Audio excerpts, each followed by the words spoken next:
Hello, this is Roshan sir, your physics teacher. तो आज हम चर्चा करेंगे सिंपल माइक्रोस्कोप। सिंपल माइक्रोस्कोप जिसकी सहायता से कि हम छोटे छोटे वस्तुओं को आसानी से देख पाते हैं। सिंपल माइक्रोस्कोप में जो सबसे मेन पॉइंट होता है वह होता है मैग्नीफाइंग पावर। उसका मैग्नीफाइंग पावर होता क्या है, चलिए। तो सिंपल माइक्रोस्कोप आप लोग देखे होंगे, ज्योमेट्रिकल बॉक्स में एक कॉन्वेक्स लेंस होता था, उस लेंस के चारों तरफ फ्रेम होता था और उसको पकड़ने के लिए हैंडल का प्रयोग किया जाता है, हैंडल लगा होता था। उसकी सहायता से हम किसी छोटे छोटे अक्षरों को पढ़ पाते थे, वही सिंपल माइक्रोस्कोप है। तो चलिए, सिंपल माइक्रोस्कोप का हम मैग्नीफाइंग पावर निकालते हैं कि मैग्नीफाइंग पावर होता क्या है। तो मैग्नीफाइंग पावर को यदि हम थोड़ा सा समझें तो मैग्नीफाइंग पावर एक रेशियो होता है बीटा अपॉन अल्फा का। बीटा हम बोलते हैं एंगल मेड बाय इमेज। यदि किसी लेंस के सामने कोई इमेज बना हो तो उसके इमेज के द्वारा उस लेंस के ऑप्टिकल एक्सल पर कितना एंगल बना है उसे हम लोग बीटा से डिनोट करते हैं। उसके बाद आपका अल्फा है यदि किसी लेंस के सामने कोई ऑब्जेक्ट रखा है तो ऑब्जेक्ट के द्वारा उस लेंस के ऑप्टिकल एक्सल पर कितना एंगल बना है उसे हम अल्फा बोलते हैं। इसीलिए कैपिटल एन इक्वल टू जो होता है बीटा अपॉन अल्फा होता है। ठीक है, तो हम सिंपल माइक्रोस्कोप का थोड़ा सा रे डायग्राम बनाते हैं, उसके बाद मैग्नीफाइंग पावर निकालते हैं क्या होता है। ध्यान देना, सिंपल माइक्रोस्कोप में एक ही कॉन्वेक्स लेंस होता है और अब प्रैक्टिकल में देखेंगे सिंपल माइक्रोस्कोप जो होता है उसकी सहायता से आप मान लिया जाए कि यहाँ पे कोई ऑब्जेक्ट और यहाँ से हम सिंपल माइक्रोस्कोप से उसको देखें तो हमको दिखाई नहीं देगा। अब उसको देखने के लिए हमको उस ऑब्जेक्ट को बहुत नजदीक लाना पड़ेगा, बहुत पास सटा करके हम देखेंगे तब हमको दिखाई देगा। क्यों? क्योंकि उस लेंस का फोकल लेंथ बहुत कम होता है, बहुत ज्यादा नहीं होता है। और ध्यान देना है, जब किसी लेंस का फोकल लेंथ बहुत कम होता है तो उसका पावर बहुत ज्यादा होता है। यदि किसी लेंस का फोकल लेंथ ज्यादा होता है तो उसका पावर कम होता है, और यदि फोकल लेंथ कम हो तो उसका पावर बहुत ज्यादा होता है। सिंपल माइक्रोस्कोप में जो लेंस का प्रयोग होता है उसका पावर बहुत ज्यादा होता है। तो चलिए, यदि हम इसके सामने एक ऑब्जेक्ट को रखें, यह इसका ऑप्टिकल एक्सल है। इससे आप इमेज बना ले, कैसे बनेगा? एक इमेज आपको ऑप्टिकल एक्सल से खींचना पड़ेगा, एक रे आपको प्रिंसिपल एक्सल से खींचना पड़ेगा और एक रे आपको प्रिंसिपल एक्सल के पैरेलल खींचना होगा। जब आप पैरेलल खींचेंगे तो यह इधर बेंड करेगा, और हाँ, जब आप इस रे को इधर से देखेंगे तो आपको पता चलेगा एक वर्चुअल इमेज कुछ डिस्टेंस पर बनेगा। तो कैसे बनेगा, इसको आप यहां से डॉट करके मिला लें।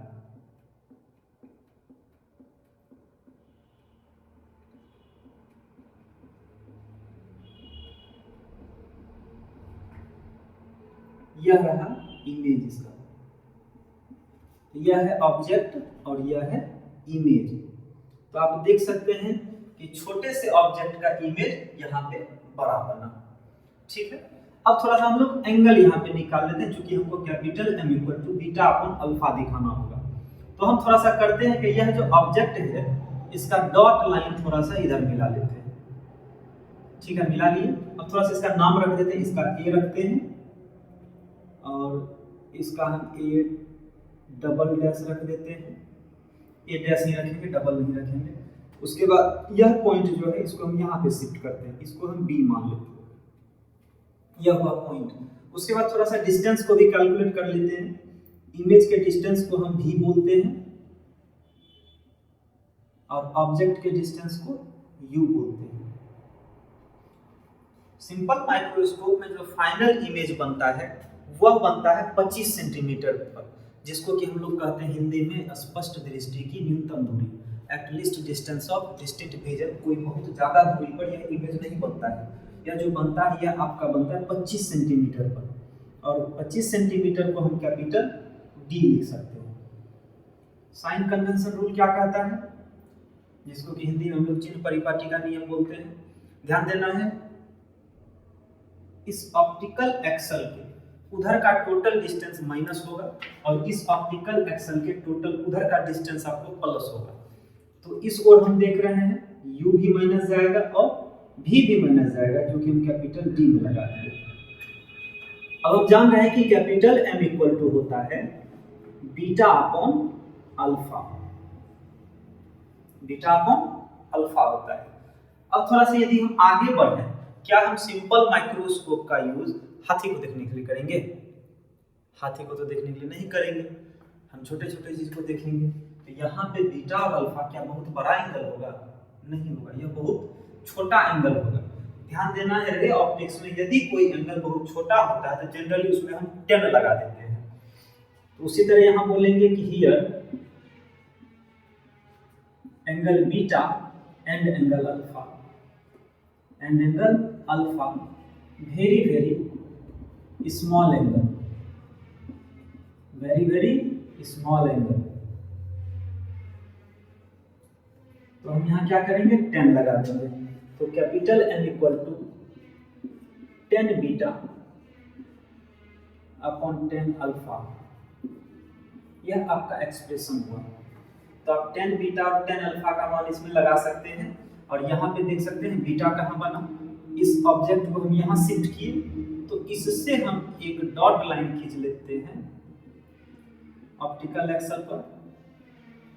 इसको हम मान लेते हैं यह जो एंगल बना हुआ है इमेज के साथ बना हुआ, इसका आप डॉट लाइन देख सकते हैं इमेज तक है। तो इमेज में हम बीटा देते हैं और जितना साइज का ऑब्जेक्ट है यहाँ पर हम शिफ्ट किए हैं, इसका मतलब यह बनेगा आपका ऑब्जेक्ट के साथ। तो बीटा और अल्फा। अब हम चलते हैं कि 10 बीटा का वैल्यू निकालते हैं और 10 अल्फा का वैल्यू निकालते हैं। तो आप देख सकते हैं यहाँ पे बीटा जो है 10 बीटा इक्वल टू AO बटर माइनस U। तो यहाँ पे रखेंगे M इक्वल टू 10 बीटा का वैल्यू AO बटर माइनस U, AO बटर माइनस U बटर 10 अल्फा। अल्फा यहाँ देख सकते हैं, तो 10 अल्फा इक्वल टू BI बटर माइनस D, BI बटर माइनस D। अब चलिए इधर आ जाते हैं। तो M इक्वल टू हुआ M इक्वल टू AO बटा माइनस U बटा BI minus D। Minus minus cancel, BI और AO कैंसिल होगा। क्यों? कि BI का वैल्यू AO के बराबर है, तो दोनों कट जाएगा। तो फाइनल बचा कितना? M equal to D into 1/U। आप देख सकते हैं यही निकलेगा। इसको हम एक्सप्रेशन 1 मान करके छोड़ देते हैं।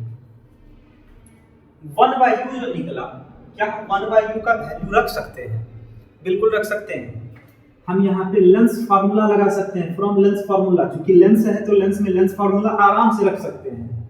बोलेंगे from lens formula, from lens formula. तो लेंस फार्मूला होता है 1/f equal to 1/v minus 1/u। तो चलिए इसका f क्या होगा? f की जगह f रहने देते हैं। इस लेंस में इमेज कहाँ बना है? इमेज यह बना है। इमेज का डिस्टेंस माइनस d है, तो v के जगह रखेंगे माइनस d। उसके बाद माइनस u, ऑब्जेक्ट का जो डिस्टेंस होता है, u के जगह क्या रखेंगे? Minus u, minus u। तो माइनस माइनस प्लस, और इसको हम इस पार कर लेते हैं। तो 1/u इक्वल टू हो जाएगा 1/f प्लस 1/d। 1/u का वैल्यू निकल गया। इसको हम समीकरण 1 में जाकर के रख देते हैं, जो हम निकाले हैं m equal to d into 1/u। तो चलिए इसको हम लोग रखते हैं। तो m इक्वल टू d जो हम निकाले हैं 1/u का वैल्यू 1/f प्लस 1/d। तो 1/f प्लस 1/d, ब्रैकेट को खोल देते हैं। तो m equal to d by f plus d by d, d और d कैंसिल होगा। तो m बराबर क्या निकला? 1 प्लस d बाय f। यह आपका निकला magnifying power of a simple microscope.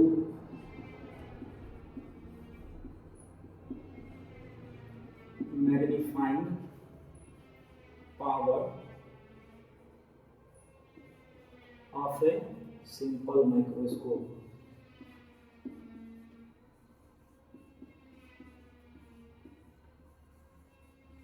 और ध्यान देना है जो कैपिटल डी है कि हियर कैपिटल डी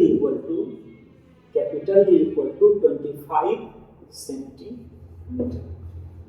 ठीक है, कैपिटल एम बराबर 1 प्लस डी बाय एफ आई।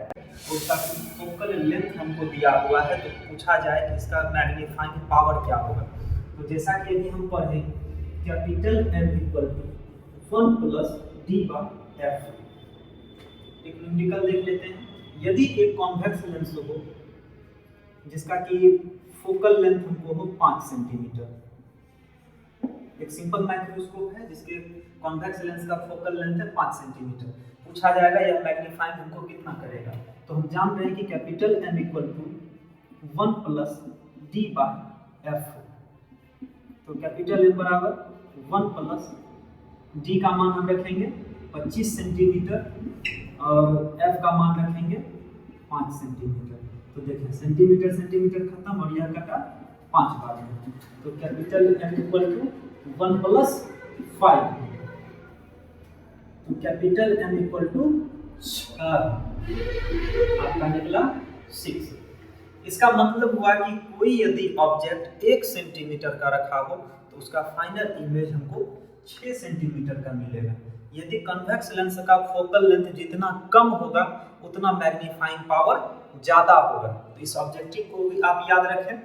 किसी सिंपल माइक्रोस्कोप का यदि फोकल लेंथ कम होगा तो उसका मैग्नीफाइंग पावर और ज़्यादा होगा। एक और इसमें ऑब्जेक्टिव पूछा जाता है, आपसे पूछ दिया जाएगा कि सिंपल माइक्रोस्कोप में